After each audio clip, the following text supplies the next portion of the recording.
Hey you, it's Eric, the IT guy.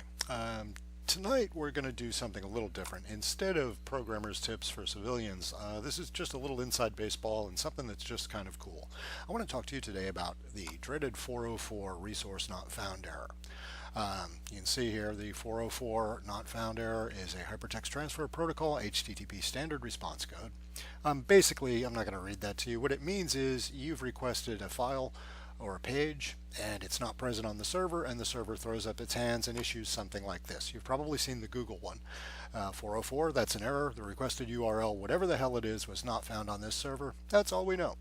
So on my website, my work website, since day one, I've had this. This is my custom 404 message, and it's fine. There's nothing at all wrong with that. I was stuck during an install today and sitting at lunch and needed something to do, and I did this. I took an ancient Japanese woodcut and put a whole bunch of modern tools on it and came up with this kind of cool graphic that I was thinking I might use. So let's go over to my website, and I'm going to generate a 404 error by requesting something that doesn't exist.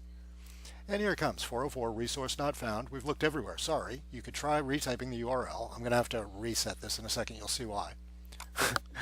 You could try retyping the URL, clicking the back button, or just wait this number of seconds, and you'll notice it will automatically bring the person back. If they wait long enough, they'll go back to the home page. I thought that was kind of cool. So I did that, and I was still dicking around and came up with a few other things. This one, which I'm not going to use, obviously, but can you imagine you type a wrong address in and you get that? Yeah, that would be kind of cool. Actually, let's go to the live site and I'll show you what I wound up using. I love the functionality of the one that I showed you here, of this one. Oops, wrong one. I really think all of them should have this timeout feature. It's really, really cool and I like that. But as far as cool factor goes, you're not going to beat the cool factor on this one. So this is my live site right now. You'll see this is a live connection. Okay, so I'm going to just type something in here. We're going to do something I know doesn't exist, balls.html. Now I know that doesn't exist. It's going to generate my new 404 page. Actually, let me embiggen the window and enjoy.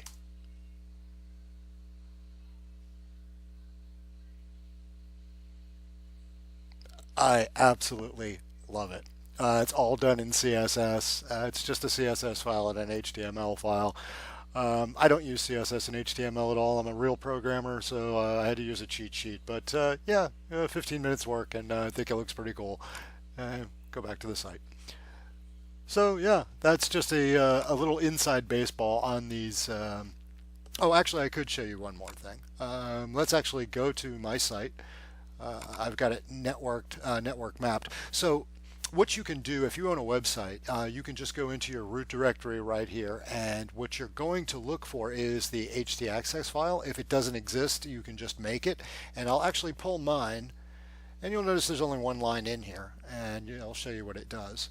So this supersedes the normal 404. So it assigns error document 404 to whatever, and I actually gave it a full URL for that. So yeah, that's about it on that. Thank you for joining me, dicking around in the home workshop. It's been a lot of fun, and I'll talk to you next time around.